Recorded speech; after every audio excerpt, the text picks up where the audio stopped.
Il est écrit, ce Nophès sera retranché de son peuple. Vaïkra 7h20. 260. La deuxième demeure est le jardin d'Éden terrestre. Le Saint, béni soit-il, y a fait des demeures supérieures précieuses qui sont semblables à ce monde et semblables au monde céleste, c'est-à-dire qu'elles comprennent des aspects de Malkout et des aspects de Bina. Le jardin est le secret de Malkout et l'Éden est le secret de Bina. Les chambres sont également de deux types, comme la demeure sans nombre, et des arbres, des herbes et des parfums s'élèvent chaque jour. Dans ce lieu repose ce qui est appelé Rua de ces justes. C'est la demeure dans laquelle Rua habite. Chaque Rua est revêtue de vêtements précieux à l'image de ce monde et du monde céleste. 261. La troisième demeure est la sainte demeure en haut, appelée le faisceau de vie, c'est-à-dire le jardin d'Éden en haut. Là, le niveau le plus élevé et le plus saint, appelé Neshama, a du plaisir. Il s'accroche pour trouver du plaisir dans l'Éden le plus élevé et il est écrit, alors tu te délecteras en Hachem, et je te ferai monter. Yeshaïa 58 2.14. Le jardin d'Éden le plus haut est appelé les hauts lieux de la terre. 262. Nous avons appris que lorsque le monde a besoin de miséricorde, alors le Nophès de ces hommes justes méritants, qui est dans ce monde afin de défendre le monde, se lève, vole à travers le monde et alerte le Rua. Le Rua s'élève, se pare et alerte la Neshama. La Neshama alerte le Saint, béni soit-il, et alors il a pitié du monde. Puis il descend d'en haut vers le bas, la Neshama informe le Rua et le Rua informe le Nefej. 263. Chaque Shabbat et nouvelle lune, Nefej, Rua, et Neshama se rejoignent et se vêtissent ensemble jusqu'à ce qu'ils soient unis pour sortir et s'incliner devant le Roi Très-Haut. Ensuite, ils reprennent leur place. C'est l'essence du verset, et il arrivera que, à chaque nouvelle lune et à chaque Shabbat, toute chair viendra. Yeshaïa 66 2.23. 264. Quand le monde a besoin de miséricorde, les vivants vont informer les Nefashot, et pluriel, des justes, et pleurent sur leur tombe. Ceux qui sont dignes d'informer les justes. Quelle est la raison pour laquelle ils sont difficiles? Parce qu'ils se concentrent pour s'accrocher à la Nefej avec la Nefej. Alors les Nefashot des justes se réveillent, se rassemblent, volent vers les habitants des taudis d'Hébron, les informent de la détresse du monde, et tous montent à la porte du jardin d'Éden pour informer le Rua. Ces Ruchot, et au pluriel, qui sont parés dans le jardin d'Éden, avec des anges célestes allant parmi elles, tout informe la Neshama informe le Saint, béni soit-il, et tout implore la miséricorde pour les vivants. Et le Saint, béni soit-il, fait preuve de miséricorde envers le monde en leur nom. C'est ce que Salomon a voulu dire dans « J'ai donc loué les morts qui sont déjà morts ». 45. Celui qui interroge les morts. Deuxième partie. Rabbi Abba raconte comment les gens peuvent apporter un rouleau de Torah sur les tombes des hommes justes, ce qui réveille leurs âmes, et les morts réalisent alors que le monde est en détresse mais qu'il n'y a personne qui sache comment informer les morts du problème. Les rabbins parlent de l'importance du repentir et du jeûne, et de la nécessité de ne jamais changer une seule lettre de la Torah. Ils disent que lorsqu'il n'y aura plus d'hommes justes dans le monde, celui-ci ne survivra que par les mérites des défunts. Nous apprenons que lorsqu'une personne juste quitte ce monde, elle se retrouve alors dans les trois mondes, Bria, Yetzira et Azia. Il protège le monde pendant sa vie et encore plus après sa mort.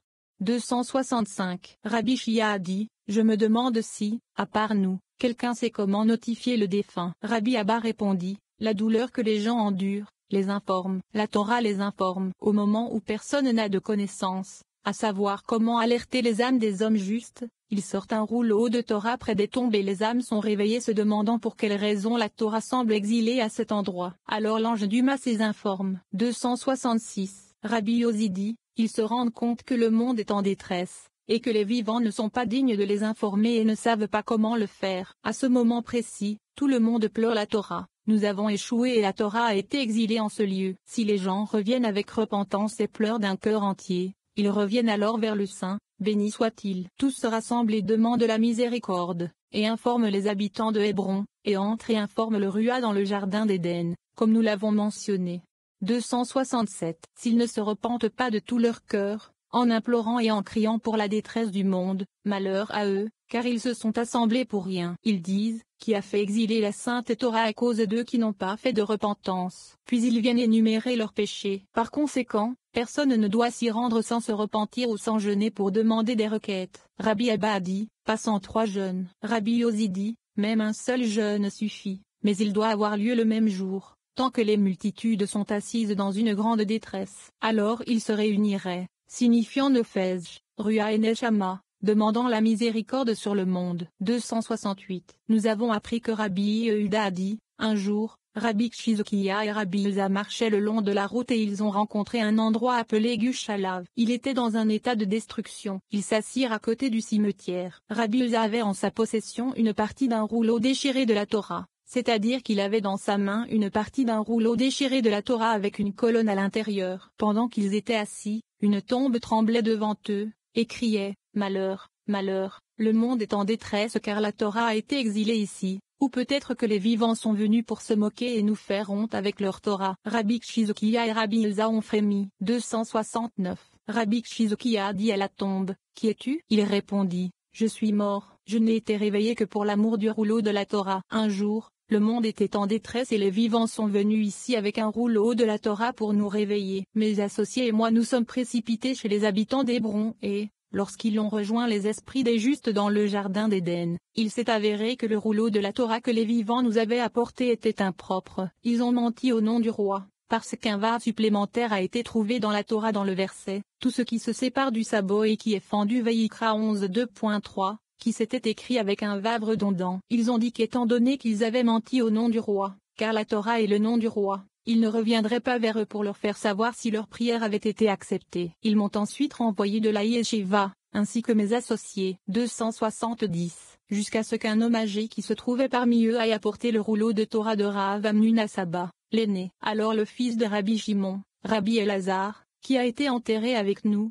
fut réveillé. Il alla prier pour eux dans le jardin d'Éden et le monde fut guéri. Ensuite, ils nous ont permis de revenir à la yeshiva. Depuis qu'ils ont enlevé Rabbi Elazar de ce cimetière à Gushalav et l'ont placé près de son père à Meuron, il n'y a personne qui se réveille pour s'élever devant les fainéants d'Hébron, car nous avons peur de le faire depuis le jour où ils nous ont renvoyés, moi et mes amis, de la yeshiva. Maintenant, tu es venu à nous avec ton rouleau de la Torah. Par conséquent, je suis secoué comme je le dis. Qui va s'empresser de prévenir ces vrais justes qui sommeillent à Hébron. Rabbi Elza s'est éclipsé et est parti avec ce reste du rouleau de la Torah. Rabbi Chizokia a dit, « À Dieu ne plaise, le monde n'est pas en détresse et nous ne sommes pas venus pour cette raison. » 271. Rabbi Chizokia et Rabbi Elza sont partis. Ils dirent que sûrement, lorsqu'il n'y aura plus d'hommes justes dans le monde ne survivra que par les mérites des défunts. Rabbi Elza a dit, quand le monde a besoin de pluie, pourquoi les gens vont-ils vers les défunts pour prier? N'est-il pas dit de celui qui interroge les morts que c'est interdit? Il répondit, tu n'as pas perçu l'aile de l'oiseau en Éden, en faisant référence au secret de Bina, ce qui signifie que tu n'as pas atteint le niveau de Bina, car le verset celui qui interroge les morts signifie littéralement les morts,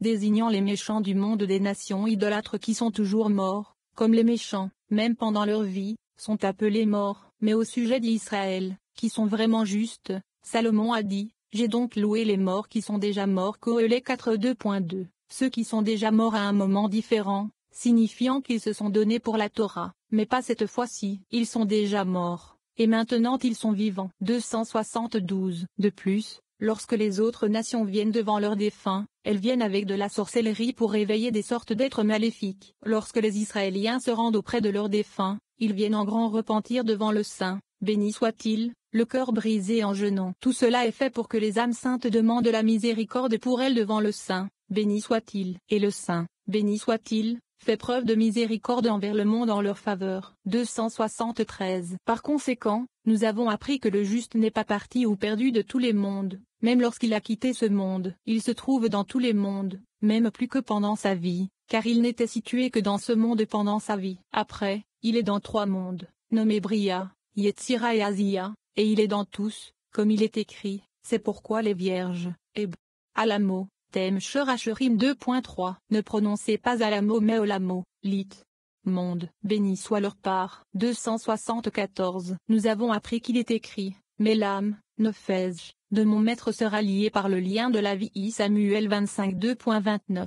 Il questionne, il est dit le Nefesh de mon maître, mais il faut lire la Neshama de mon maître, car le Nefesh reste dans ce monde et seul la Neshama s'élève dans le lien de la vie. Il répond, comme nous l'avons dit, la part des hommes justes est heureuse car tout est lié l'un à l'autre, Nefesh avec Rua, Rua avec Neshama et Neshama avec le Saint, béni soit-il. Le résultat est que Nefesh est lié au lien de la vie, comme il est lié à Neshama, qui est le lien de la vie. 275. Rabbi Elazar a dit, concernant ce que les amis ont dit, il est interdit d'exiler un rouleau de Torah, même pour le transporter d'une synagogue à une autre et certainement dans la rue. Si tel est le cas, pourquoi l'emportons-nous dans la rue? Rabbi Yehuda a répondu, pour que cela les éveille à demander la miséricorde pour le monde. Rabbi Abba a dit que lorsque la Shechina est partie en exil, elle s'est également déplacée d'un endroit à l'autre jusqu'à ce qu'elle dise: Oh, si j'étais dans le désert, dans un lieu d'hébergement d'hommes en chemin. Irméia 9. Ici aussi, la Torah est d'abord exilée d'une synagogue à l'autre, puis dans la rue. Ensuite, elle est dans le désert, dans un lieu d'hébergement d'hommes de passage. Rabbi Yehuda a dit, les Babyloniens sont révérencieux et ne font pas passer le rouleau de la Torah même d'une synagogue à l'autre et certainement pas là, dans la rue.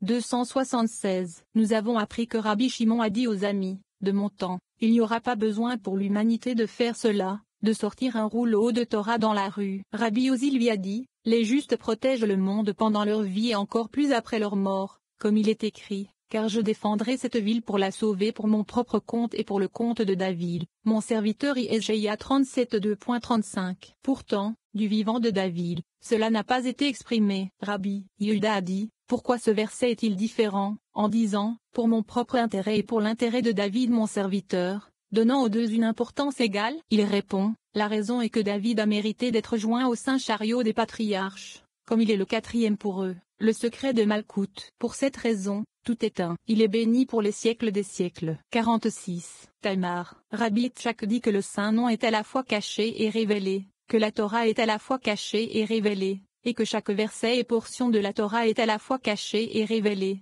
Il y a toujours à la fois une explication littérale et son mystère. Les rabbins parlent de Tamar, et Rabbi Abba s'interroge sur l'entrée des yeux dont parlent les Écritures. Rabbi Shimon explique qu'il s'agit de la porte ou de l'entrée par laquelle on peut voir Dieu. Il interprète l'histoire de Tamar telle qu'elle est racontée dans le Béréchit, et il est évident qu'il existe des explications à la fois littérales et ésotériques. Rabbi Abba dit que les sujets cachés de la Torah sont donnés aux saints, tandis que les sujets révélés, ou évidents, sont donnés au reste du peuple. 277. Vous ne ferez pas ce que vous avez fait dans le pays d'Égypte où vous avez habité. Vayikra 18 2.3. Rabbi Tchak a ouvert la discussion en disant, afin que les hommes puissent proclamer le nom d'Hachem en Sion, et sa louange à Jérusalem. Teilim 102 2.22. De là, nous avons appris que le saint nom est à la fois caché et révélé. Le caché est Yud-Vav et le révélé est Adonai. La Torah, qui est le saint nom en haut de Zahir en Pin, est caché et révélé. Chaque verset de la Torah, chaque portion de la Torah est cachée et révélée, ce qui signifie qu'il y a une explication littérale et son mystère.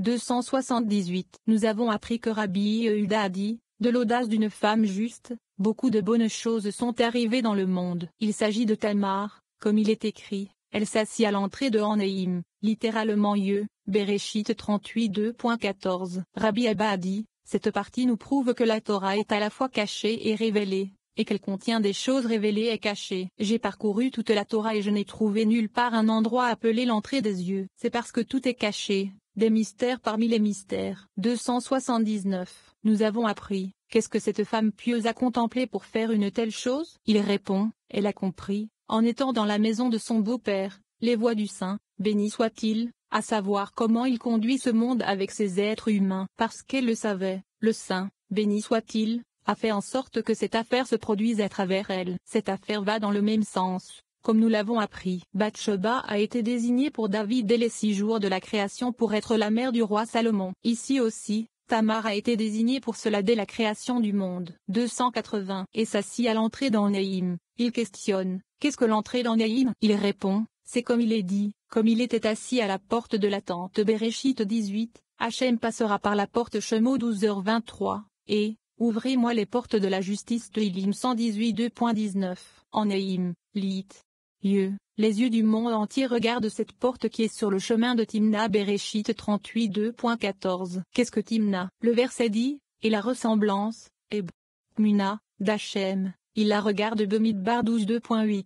Nous avons donc expliqué que Tamar a réalisé cela en bas. Des fleurs sont apparues et des branches ont poussé dans le secret de la foi. 281. Mais Judas règne encore avec elle, et il est fidèle avec les saints. Osée 12. Lorsque Judas la vit, il la considéra comme une prostituée. Béréchit 38 2.15, comme le dit le verset, de même la voix d'une femme adultère. Michelet 32.20. Parce qu'elle s'était couvert le visage. Béréchit 38 2.15, nous avons appris qu'elle s'était couvert le visage, ce qui signifie un peu comme ce que vous dites. Elle mangeait s'essuie la bouche. Michelet 32.20. Elle a brûlé le monde avec ses flammes, et dit, Je n'ai rien fait de mal ibidem. Quelle en est la raison? C'est parce qu'elle s'était couvert le visage et que personne